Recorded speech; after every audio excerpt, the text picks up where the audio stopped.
What's up, y'all? It's your girl Brandy from Stay Snatched, and today we're making Instant Pot potato soup. I like to load this up like a baked potato, so let's go ahead and get started.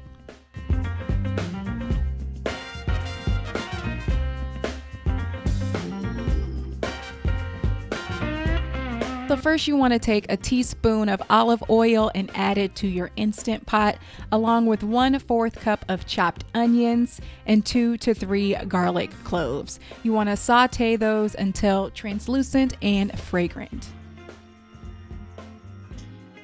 And then you want to take 2.5 pounds of potatoes. I like to use russet potatoes here. Those are going to be peeled and cut into 1-inch cubes.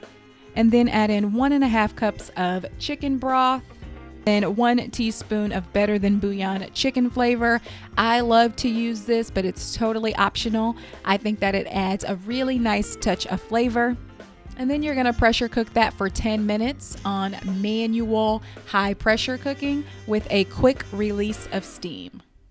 Then you want to open that up and mash those potatoes. I like to loosely mash and leave in some thicker chunks to get a little bit more of a chunkier soup.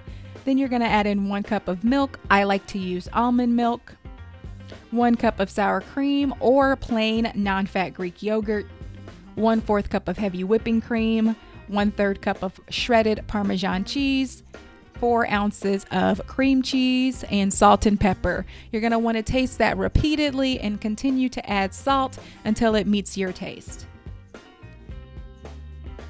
And there you have it. Baked potato soup.